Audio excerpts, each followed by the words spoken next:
Governor Dave Heinemann announces a major trade mission to Japan. We will talk more one-on-one in our Grow interview coming up later tonight. Thanks for joining us on the program.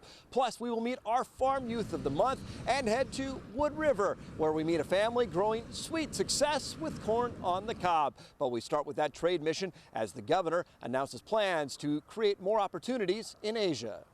Lieutenant Governor Levon Heidemann will lead the 2-week trip in September with visits to both Taiwan and Japan. They will attend the Midwest U.S.-Japan Association Conference in Tokyo and renew trade agreements while in Taiwan. The governor says the trip is a great opportunity to promote Nebraska products and business. We've really focused on these trade missions. They're important to Nebraska.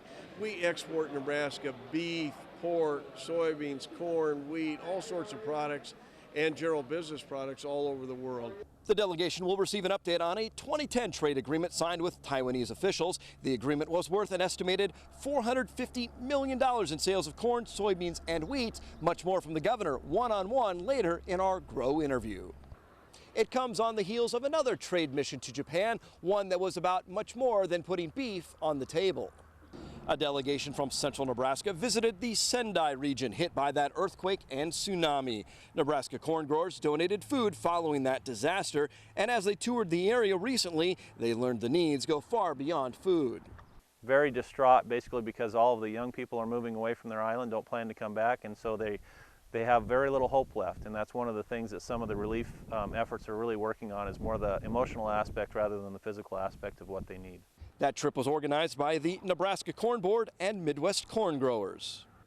Does anything say summer in Nebraska quite like fresh corn on the cob? But if you are looking to butter some up this summer, you may have noticed you had to wait. Thumbs up from kids and grandmas alike. Sweet corn is a Nebraska tradition, fresh from the farm to you. I literally walk up to the back of the wagon when it comes out of the field, and I shuck corn, and it goes on my table. So if we don't like it on our table, then we don't grow it again. John and Barb Franke of Wood River have been in the business for 21 years and have grown to the point they operate 7 stands in 3 cities. All over Grand Island's been doing it for years, and it's always really good sweet corn. Barb Franke says that's no accident. And we have searched lots of varieties and lots of seed companies, and we found something that the majority of the public likes, and so we really do go on what the public tells us, whether they like it, don't like it. Usually sweet corn farmers shoot for the 4th of July, but if you remember, we had snow on May 1st and the crop was delayed, but still looking good. Our early variety got snowed on, but it came through fine. We put a micronutrient on it when we plant it so that it can survive the cold if we get some, and it came through it. It was really good. The Frankes have turned a seasonal business into a year-round enterprise with cornbread and pancake mixes, but Barb says the traditional way of putting sweet corn on the table is still her favorite. Put it in the pan cold water. When it comes to a boil, I shut it off and get it out.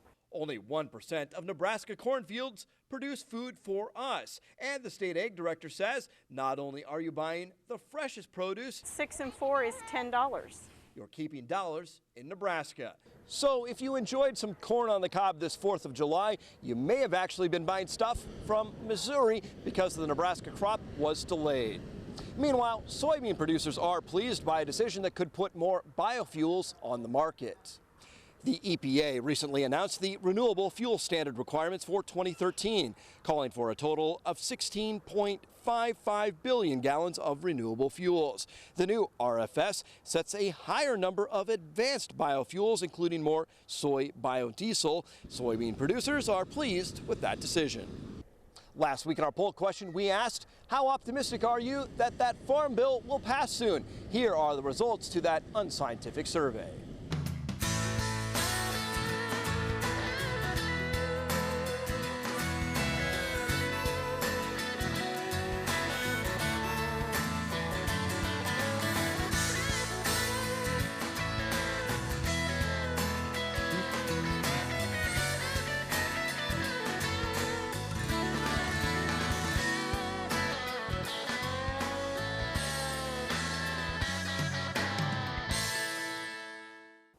Bringing home the bacon has become more expensive because of a devastating swine disease that has yet to be found in Nebraska. The University of Nebraska's vet lab is ready to test pigs for the virus known as PED that causes extreme diarrhea and vomiting in pigs. Experts urge pork producers to be careful to clean trailers and trucks because no vaccine is available.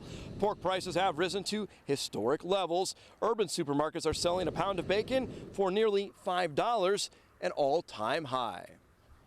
Federal regulators say a central Nebraska feedlot underpaid dozens of employees. The Labor Department announced this past Wednesday that Adams Land and Cattle Company of Broken Bow will pay more than $127,000 in back wages to nearly 70 employees. It will also pay more than $100,000 in penalties for violations under the H-2A program.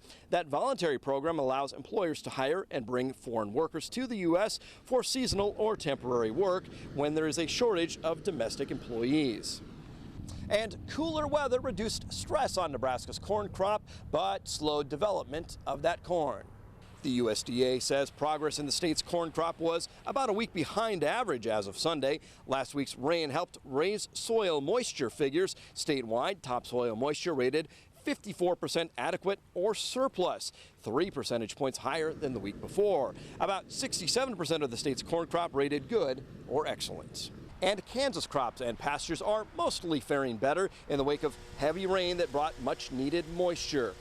Water supplies improved but remain short to very short in 26% of Kansas. Pastures remain in poor to very poor shape across 39% of the state. Corn crops are still rated 26% poor to very poor and only 41% good or excellent in Kansas. The USDA has again lowered yield estimates for this year's corn and soybean harvest. From the early wet spring that delayed planting to continuing concerns about drought, the yield may be less than expected. Still, the USDA says farmers are on track to bring in the largest corn crop ever and the third largest soybean crop. The Kansas wheat crop also suffered, down 14%. A new report says Kansas farmers took in 328 million bushels of winter wheat. But Kansas farmers are projected to see a nearly 30% increase in this year's corn harvest. Soybean and sorghum production are also up this year. The soybean industry continues to be a leader in global food production, and ensuring competitiveness for Nebraska farmers is key. NTV's Alyssa Willard has more.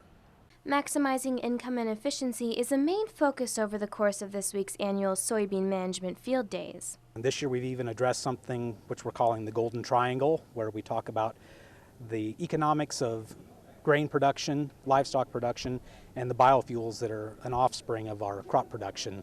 And as more farmers choose the soybean route, the more important these events become. This allows the university and input that we receive as a board on questions and topics that are relevant to soybean producers to go ahead and address those issues and have these field days where farmers can come out to the field and look for some solutions to those problems that we deal with. And in a world where soybeans are becoming more profitable, it's important for farmers to be as informed on their crop as possible. As farmers, we're always trying to improve our sustainability of our soybean production, so it's a good way for farmers to come out and learn new ways to produce soybeans more sustainably. The UNL Extension's program leads training seminars throughout the 4-day event, focusing on main issues new and experienced soybean farmers are facing. Well, some of them are perennial, whether it be an insect or a disease that we have to deal with and how we handle those. And some of the newer ones are dealing with resistance to some of the herbicides that we've been using the past several years and how to manage those. Farmers in the area rely on each other for support, whether it's personal or profitable. All of us as grain producers or soybean producers need the livestock industry to be a viable part of our state. From GPS to unmanned aerial vehicles scouting crops, farmers continue to embrace new technology. And now the American Soybean Association is trying to reflect that with a new website.